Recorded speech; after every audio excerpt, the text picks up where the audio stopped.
and you don't seem to understand. A shame you seemed an honest man. From the Twin Cities, we made our way to Sioux Falls, South Dakota. And of course, everywhere we go, we always have to figure out where the weirdos like to hang out. So we made our way to this really cool co-op bookstore community space. And they were having a book fair event this night. So they had some free snacks we definitely cashed in on. But we bought ourselves some drinks and hung out here for a while. They had some clothes you could thrift, lots of games. And I guess they host like live music events here a lot too.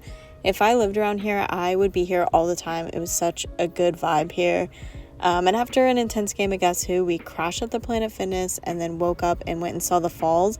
Super weird, just a major waterfall going through a metropolitan area, but I love a good waterfall.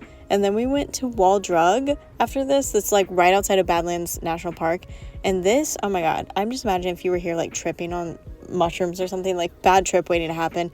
Very crazy, easy to get lost, very intense, and like, oh my God, it just felt like a caricature of America. But, you know, it's a tourist stop. You have to go see it at least once, I think. And then we made our way into Badlands National Park and immediately saw antelope and prairie dogs.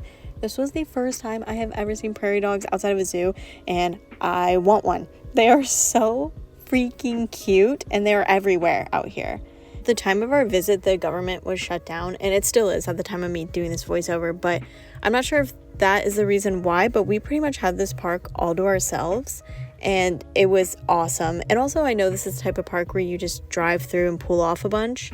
At least that's what we did. We didn't do any hiking. We did pull off like 1,000 times though, especially when the sun started going down. We were blessed with the most gorgeous pink, orange, purple sunset. Oh my God, the camera just doesn't even do it justice, especially during golden hour when the sun was hitting these rock formations. There's so many different shades of color in the mineral deposits that sunlight made them absolutely pop. Like some of them looked bright pink. I wish my camera could have picked that up. But yeah, it was absolutely gorgeous driving through here. I felt like I was on another planet, like I was in Dune or something. We finished the Badlands Loop and headed out towards Rapid City from there. Once we got there, we stopped in the Brass Rail, which is the city's oldest bar, and grabbed a quick drink before we hit the hay for the night in preparation of making our way to Wind Cave National Park the next day.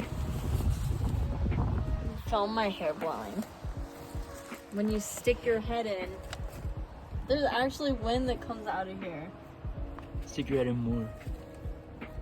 Ah! Woo! That's so crazy. When we got to Wind Cave National Park, we were actually lucky enough to catch a camp host turning in their keys for the season to ask what they recommended we do in the area since there's not an open visitor center at this time. And they recommended we check out this trail because it was short. You got to see prairies. You got to be in the Black Hills, catch some wildlife. We got to see these prairie dogs again. So cutie. And then he said we might see buffalo. Unfortunately, we did not. But on the same road to get to Wind Cave, you also go to Custer State Park if you take it all the way up. It's basically a 2-in-1 package, and Custer State Park had tons of buffalo. It's always so cool to see buffalo just living naturally in America's grasslands because it feels like I'm looking through a portal to a different time when buffalo, you know, lived naturally in the grasslands before we were evil and disgusting and putrid towards Native Americans, you know? But yeah, it just made me so happy to see them out there just living their life as they should. And we took the wildlife loop through Custer State Park, so we saw so many buffalo, and we also got to see this amazing herd of wild donkeys there, and there were some babies. Oh my gosh, that was so special and cool. So from here, we went to Mount Rushmore. All of this is on the same path, so you could do it all on the same day. However, the sun sets much earlier now, and we were, you know, taking our time at these other parks. So by the time we got to Mount Rushmore, it was dark. I ended up actually preferring this because we pretty much had it all to ourselves, and I was actually surprised there was anyone up there with us because it was also snowing, which was crazy. But also we got to view it in a different perspective than most people get to see it, which was cool. But yeah, you know, we came, we saw. All right, here we are, Mount Rushmore. Birds, snowing.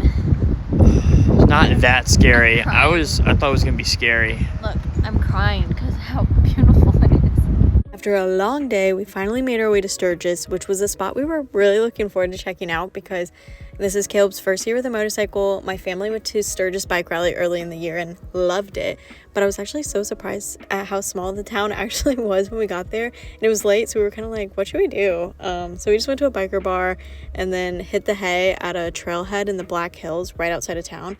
And that was really nice, being able to wake up and be in the Black Hills as soon as you open your doors. I really loved that. And then we made our way back into town to do the Motorcycle Hall of Fame Museum. And that was really cool. They had some really sick bikes in there to look at. Also, they had surprisingly like a huge showcase for women riders and like women's history in motorcycle riding, which I thought was cool.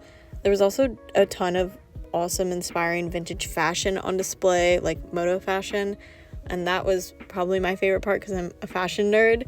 But yeah, I actually really liked this museum. I thought it was fun.